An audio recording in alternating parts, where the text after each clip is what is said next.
This is some attention-seeking behaviour from Ford. It's the all-new Everest Tremor, and it exists for two reasons. Firstly, Ford wanted to give Everest buyers a tough, more adventure-ready choice near the top of the range. The second reason is Ford wants to take a bit of attention away from the all-new Toyota Prado. You see, the two big SUVs are locked in a battle for the hearts and wallets of Australian family SUV buyers. Now, last year Ford came out on top. Can the addition of the Tremor help them come out again victorious, even with the new Prado? Well, we're going to find out, so sit back and let me tell you all about the new Ford Everest Tremor. Let's start with the price and features, and Ford is positioning the Tremor as the rougher, tougher alternative to the range top-end Platinum, so it sits above the Sport, Trend and Ambiente. That means a starting price of $76,590 plus on-road costs, which makes it just over $4,500 cheaper than the Platinum, but almost $2,000 more expensive than the equivalent Sport. For the money, Ford is giving you a more rugged version of the Everest, designed to appeal to those who really enjoy off-road driving rather than just family buyers looking for a spacious SUV.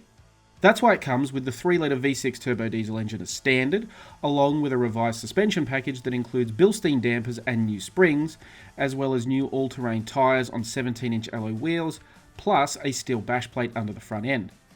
Of note, there are 4 option packs: rough terrain off-road extras, and the relatively self-explanatory premium seats, towing and touring packs. Now, if you want more details on the specification and pricing, make sure you read my in-depth written review at carsguide.com.au. From a design point of view, Ford wanted to make sure the Tremor stood out from the rest of the Everest range with some unique, tougher, more purposeful elements to its looks. So we've got this new off-road grille that includes these integrated drive-in lights. This is an optional extra bull bar, nudge bar. But you've also got a steel bash plate and tow hooks for actual functionality rather than just good looks. And then as you can see at the corners, we've got unique alloy wheels and some proper off-road tires. And then there's this is the Command Grey paint, which is a unique choice just for Tremor buyers. Inside, we've got these unique Tremor branded seats that have their own stitching and inserts. We've also got all-weather floor mats as standard, so when you're traipsing around the bush, you're not dragging dust and mud into the carpets. These aren't huge changes. They're actually quite subtle, but they do make a difference and make the Tremor sort of stand out a little bit from the rest of the range. As for the question of practicality, like space and the infotainment systems, honestly, there's not much to talk about here because Ford hasn't changed it. It's still the Everest. So in terms of space, it's still got good space. First row, the new seats are quite nice. They look nice. They're spacious. They're comfortable. They're fine off-road, on-road. They do a nice job. Second row space is good. There's a reason why the Everest is popular. It's got, enough room in the second row for a couple of adults or 3 smaller kids. And then the third row, like all third row SUVs, it's adequate space. It's good for shorter trips. So, you wouldn't want to chuck your kids back there permanently, but overall it's pretty good. The infotainment system, well, that's still the same Ford Sync setup. You've got this nice tablet style screen. It's got excellent functionality. It's got physical dials for the air conditioning and the volume. But, again, touchscreens are a little bit hit and miss in terms of their functionality when you're on the move, but overall I quite like the Sync system. One cool new feature for the Tremor though is back here in the second row there is a 400 watt inverter with a household electrical plug. So you can basically charge on the go, or if you're out at the campsite and you need to charge something up, you've basically got power built in. As for the boot space, well, that is a particular point of pride for Ford, because if you've read any of our Prado reviews, which you can do at carsguide.com.au, you will know that Toyota has had to make some pretty significant compromises when it comes to boot space in the Prado. Namely, it has installed a drawer, effectively a false floor, so a slide-out drawer with a weight limit, so it sort of increases the load height and it makes it a bit more complex. The Everest, on the other hand, big, flat floor, nice and easy. So technically on paper, the Prado has the advantage by around 8 litres, but in real world terms, this is simply much more practical. And even with the seats, third row seats up, you've still got 259 litres of space. So it's actually, a genuinely practical, usable 7-seat SUV. Now, let's talk about what's under the bonnet, because the Ranger Tremor was only available with Ford's 2-litre 4-cylinder diesel engine, but for the Everest Tremor, Ford has flipped the script, and it's exclusively available with the 3-litre V6 diesel. Now, Ford said they've done that for a couple of reasons. Namely, they want to give Everest Tremor buyers more grunt. It's got 184 kilowatts and 600 newton meters, so it's got plenty of poke. But it also provides the full 3.5-ton towing capacity if you want to get out there and really have your adventures with your caravan or your boat or whatever else you need to tow. As for the transmission, it's got Ford's 10-speed automatic. There's no manual option, and it comes standard with the permanent 4-wheel drive system that includes a rear diff lock, so you can really get yourself into some tricky off-road positions if you want to. As for its fuel efficiency, Ford claims the Everest Tremor uses 9.5 litres per 100 kilometres of diesel, but thanks to our largely off-road first drive, we couldn't give you a real-world evaluation. The Everest is fitted with an 80-litre fuel tank, which means it has a theoretical driving range of more than 840 kilometres, which is what you need for some serious off-road adventures. Now, as for how the rubber meets the road, or in this case, rubber meets gravel, mud and water, we've spent some good time behind the wheel of the Tremor the last couple of days on this event. We've had it into some, frankly, some pretty strange situations, not least of which being some of Victoria's best driving roads, like paved driving roads, like the kind of roads that you'd love to drive in, a Porsche or a Mazda MX-5 or a hot hatch of some kind. And honestly, that's part of the big part of the appeal of the Everest in general, is that it has that fantastic on-road manners for such a big SUV, particularly one that is ultimately based on a ute.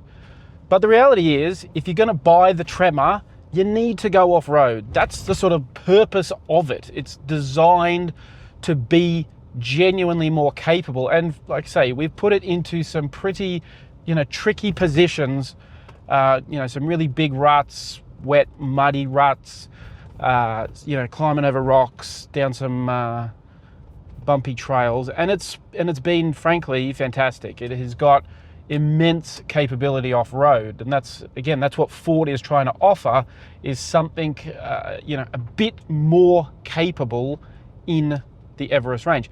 If you're waiting for the Everest Raptor, I think you're going to be waiting a bit longer, if at all, because the Tremor feels like it kind of fills that role. That was the missing piece in the lineup, was something even more capable than what we've already seen with, the Everest Sport. So, I think it's a nice addition to the range in that sense, that it gives the Everest range actually more breadth of capability.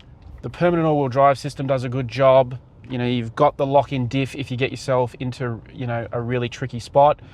The terrain modes allow you to adjust the systems and let the car, use its best logic to get you out of these tricky situations.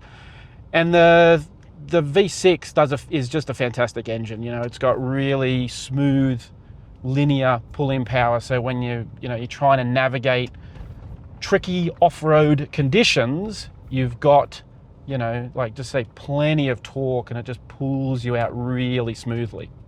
I do need to point out, though, that the examples we've driven have been fitted with the optional rough terrain package. So you've got that bull bar at the front, but what you don't see is underneath there is significant plating the entire length of the vehicle to protect that, all important hardware like the gearbox and the diff.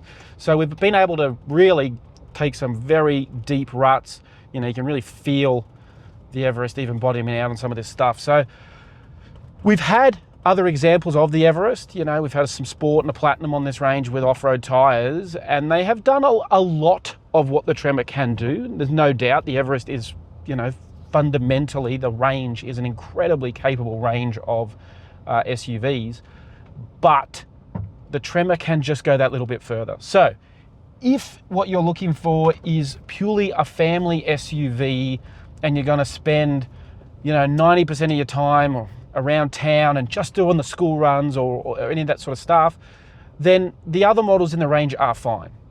But if you really want to, take your off-road adventures to the next level, if you want to get out into environments like this, then you're going to need to get a Tremor.